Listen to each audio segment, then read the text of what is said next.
Okay, other than adding a few more batteries, this is the solar system completed now.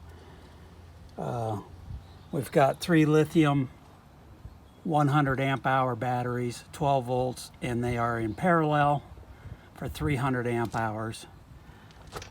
We have a Lynx distributor from Victron Energy. This is a bus bar with mega fuses inside.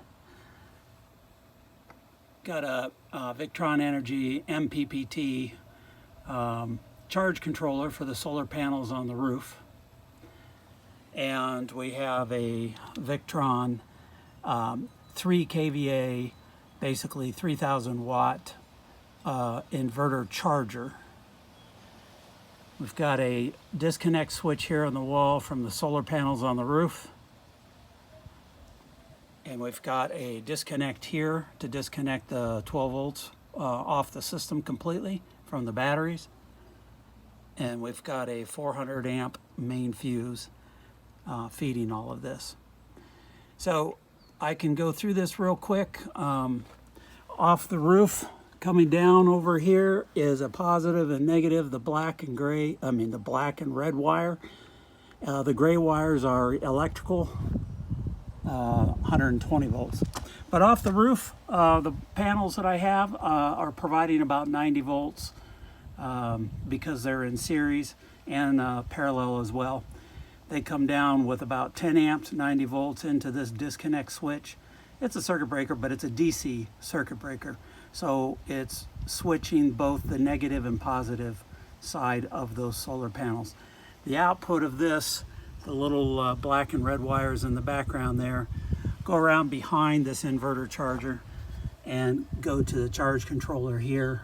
The output of the charge controller on the left connects to the batteries, and that comes over here to this Lynx distributor and fuse bus bar. Take that off. So the charge controller comes in right here through this 100 amp fuse, and well, actually it's 150, probably only needs to be 100, but 150 because this can put out 85 amps, but what you're doing with the fuse is protecting the wire in case of a short. So the power from the solar panels comes through here to charge the batteries, through this, up over here to the top of the positive post, to these batteries up here to charge them. The roof is insulated from the metal above it with a wood panel glued up there. The negative side of the batteries comes down right here and into the shunt. So the shunt is basically a meter that will allow us to measure the power going in, the power coming out of the batteries, and the voltage, the charge level. That goes to the negative bus bar, which is underneath all of these fuse outputs. So this is the positive bus bar, and then in the back, like this one's bolted to the negative bus bar. Okay, so once you're charged, your batteries are charged or are charging, power can then come back from the batteries back through the, this is a 400 amp fuse and a 4-aught cable, and that's coming around to the front right here, the input, DC input to the charge controller. So, the inverter charger. So the inverter charger is going to take this DC 12 volts and convert it up to 120 volts. So we've got 320 volt legs you see here. This one is the main input. This is from the shore power generator, comes in here to feed the inverter charger. As the power comes in here, it'll come back and charge your batteries through here, but it'll also come through AC output 1 to provide the coach power. And once it's stabilized and everything, it'll also switch on AC output number 2. This one will only be on when there's power on shore. So this is what I'm using to feed my air conditioner units. I have 2 of them, and so I don't want to run the air conditioners on the solar. So this is separate from this one. So AC output number 1 goes up to the front of the coach where the AC circuit breaker panel is, and so does this one, but this feeds all of the coach, this one only the air conditioners. If you have no power here, then this one shuts off. so I don't have any air conditioner. But this one continues to run from the inverted 12 volts. And then this provides the AC power for all the appliances in the coach.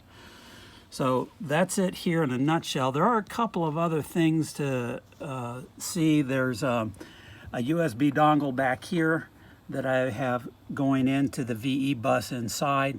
And then there's a second VE bus coming out that comes over here, and it's mounted next to the batteries because it's also a temperature sensor. This one also is Bluetooth, so I can do some basic configurations on the inverter charger through that device. The other devices, the battery monitor off of the shunt and the charge controller, are controllable as well through the Bluetooth on the phone. So I think that's about it. I have this little battery, temperature sensor, so I can kind of monitor the temperature inside this compartment as it's functioning. I suspect I'm going to need to put in some circulation fans as things heat up. Before I had the inverter charger in here, I was getting up to about 105 in here, mostly because it was the middle of summer, but at the same token, I'd like some airflow. So I'll be installing some, probably a fan back here, and it'll go back this way and out behind the batteries. But I've got to be able to close them off too, because I don't want to have the batteries getting below freezing, because you don't charge during freezing temperatures. I think that covered pretty much everything here. The output that feeds the coach is this piece right here. This goes up on the back wall right there and there. That goes up to the front. When I add more batteries, those things will be coming down, and well, it's going to be difficult to explain it right now, but I don't have room for batteries in this compartment. So I'm going to be adding more batteries in parallel with this setup in a diagonal configuration, so everything gets charged evenly and no DC resistance loss. Then those cables will then eventually go away and actually probably come up and connect to these batteries up here, and then smaller cables will go up to feed the coach. So let me show you what I did by the circuit breaker panel inside.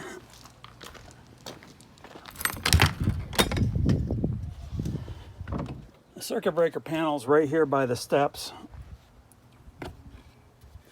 and I subdivided the panel into two panels. You can't see it from the outside, but it's a standard panel. Probably not even legal to do what I did. But basically, I cut the bus bar for the circuit breakers in the back, so that this one, this one, this one, and this one are all on one power feed, AC output 1 from the power inverter, and these two are on AC output number 2 on the power inverter. So you can see that I've counted them as such. So panel A1 through A6 and A7 and A8, and then B1, B2, B3, and B4. So those are two separate AC feeds. So this becomes the main breaker for the air conditioners, and this becomes the main breaker for all of the coach. To do that, I had to do a little bit of brain thinking, and I had to reorganize some of the circuits on the breakers to do that. But got it all done and then relabeled everything, so that's done. And basically, bottom line is every receptacle now has AC power full-time, all the time. And the only time we run air conditioner is if we're plugged in on the shore power at an RV site, or if we turn on the generator. Fully self-contained, we'll be able to boondock. Our limiting factor is going to be water. So we'll have all the electric and gas that we need. Gas will last us a long time because, as you can see right here, I can also run the hot water heater off from the solar system. So pretty good. That's it.